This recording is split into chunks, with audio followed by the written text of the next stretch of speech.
I'm C.L. Bryant, Reverend C.L. Bryant. I'm from Louisiana, a little village called Grand Cane, Louisiana. Is that near the Gulf? No, it's further inland up the northwest corner. Okay, so what brings you here today, Reverend? I have been associated with FreedomWorks for the last year. I was a part of the first 9/12 march. I got a chance to speak there before the 1.56 million people. And I do believe in the principles of this particular movement. Lower taxes, less government intrusion into our lives, as well as fiscal responsibility from our elected officials. That's why I'm here. Okay, and so you got involved about a year ago, 9/12. Okay. Now, what inspired you to get involved? Had you been involved in politics before?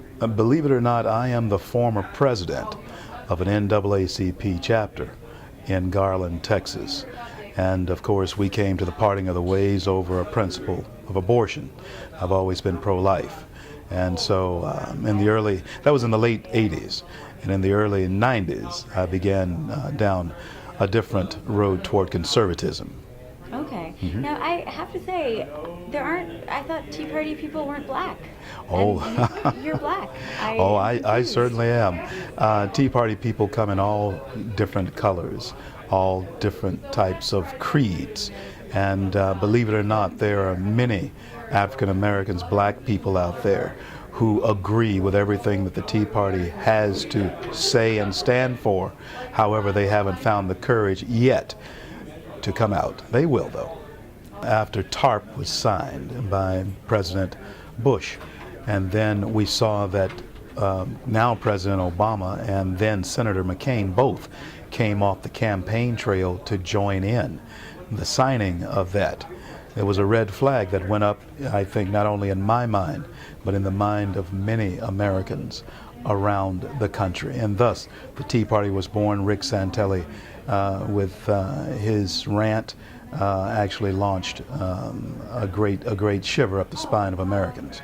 So after seeing Rick Santelli, how did you get active? How did you get involved, leave your house and start doing something like My this? wife and I heard of a Tea Party event that was going to take place in Shreveport and Bossier. In fact, it was the Shreveport-Bossier Tea Party.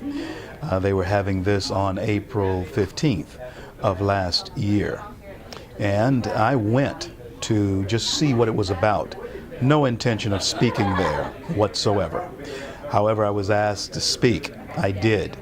And now I'm here and have been a part of this particular movement since September 11th of last year. Now tell me a little bit more about what your group is like in Louisiana. I know there's a lot of focus this weekend on organizing. Mm-hmm. Who do you work with? How big is your group? I work with Tea Parties all across the country. Of course, I speak all across the country. Red River Tea Party, Shreveport-Bossier Tea Party. I'm a part of both of them. Also, many of the Tea Party groups in the outlying areas like Monroe and Winsboro, I work with them. But our group is about what all of us are about. You see, Tea Party is not about race. It's about less taxes. These are three planks that are very important. Less taxes, less government intrusion into our lives, and more fiscal responsibility. That has nothing to do with color. That has everything to do with the American principles and American spirit. And that's what we're wanting to get back to when we say take our country back. We're talking about the people of this country making the elected officials of this country more responsible to those who put them in office.